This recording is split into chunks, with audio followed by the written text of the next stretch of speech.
South China Morning Post, 22nd of March 2024, Nepal's political upheaval swings the balances in favor of Beijing amid the competition between China and India. China supported the communist troops that overthrew Nepal's pre-existing democracy. The current political upheaval in Nepal, marked by a new party alliance with a pro-China slant, may further distance Kathmandu from India and influence the power dynamics in the region. Prime Minister Pushpa Kamal Dahal, also known as Prachanda, of Nepal, was elected to a second term in parliament on March 13.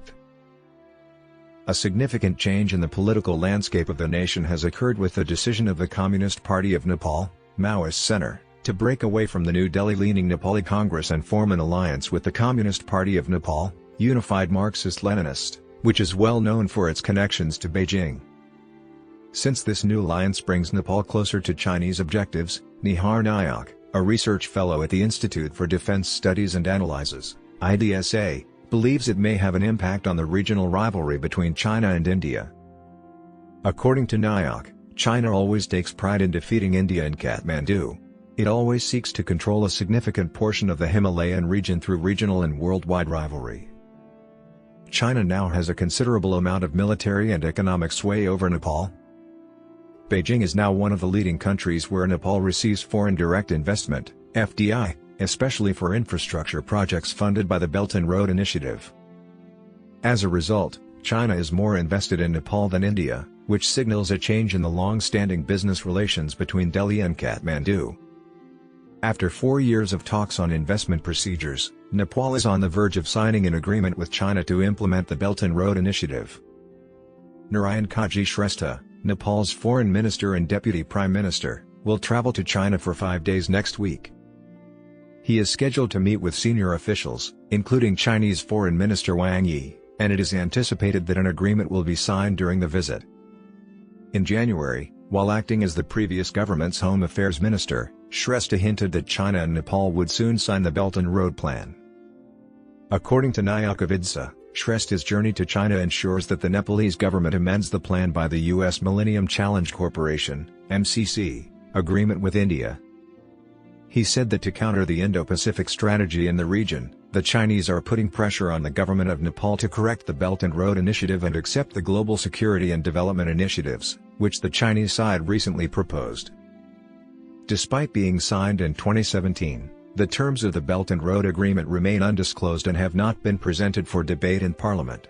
On Wednesday, the deposed Nepalese Congress Party brought up the same issue in the House of Representatives.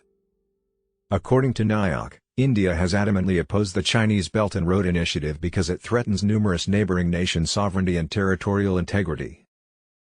Under MCC, every project has a clear scope. However, it is unclear which projects China will fund under the Belt and Road Initiative, Nayak stated, citing the Pokhara International Airport as an example of a project that the Chinese government included in the initiative after it was completed. Thus, according to Nayak, India must be concerned when Nepal finalizes the Belt and Road implementation with China. In September of last year, China and Nepal inked 12 agreements, including 7 memorandums of understanding, to strengthen their cooperation in information technology, trade, and road connectivity. Communist connections with China. China has maintained close ties with the communist movement in Nepal, particularly with Prachanda's Maoist Center, which fought the Nepalese government for 10 years. China supported the Maoist revolution militarily, logistically, and ideologically throughout this time.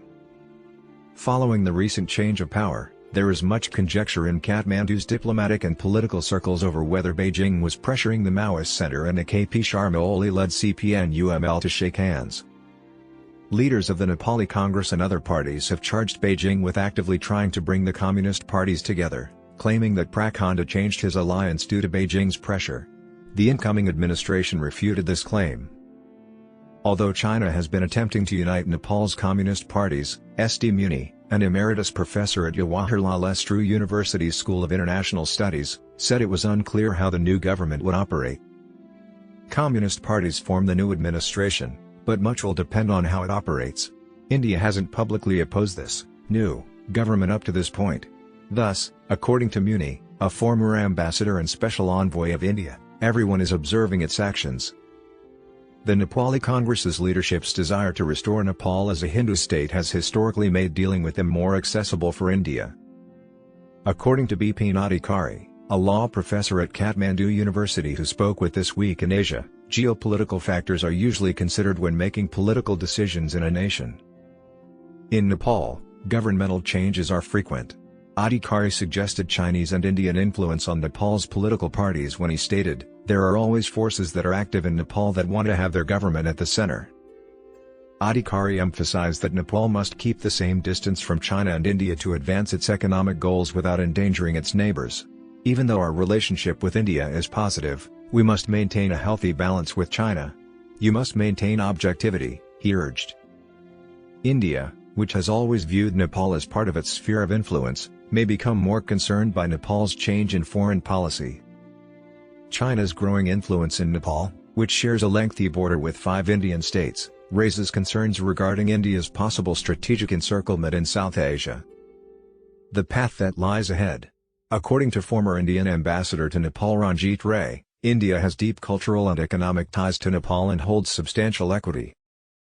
I don't think it's possible to compare India's relationship with Nepal to any other nation. India won't be unduly concerned, then. As in the past, he added that India must cooperate with every Nepali government. With more than 30% of all authorized FDI going to Nepal, Indian businesses are significant investors. In January 2024, India and Nepal struck a long-term power trade agreement, under which India will import 10,000 megawatts of electricity from Nepal in the future.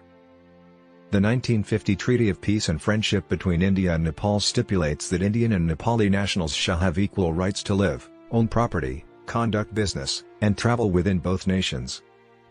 India provides training and equipment to help the Nepal Army modernize. About 32,000 Gurkha soldiers from Nepal serve in the Indian Army serving in the Indian Army. According to Ray, China has long sought to unite all communist parties, and there is no doubt about it. The coming together of all the left forces is a direction that the Chinese would obviously be pleased about. Ray stated that it will have implications for the entire region if the Road and Belt Plan was approved and the projects included were underway. Journalist and policy analyst Kamal Dahal of Kathmandu stated that Beijing was optimistic about the incoming government in Nepal and anticipated it would uphold the One China policy.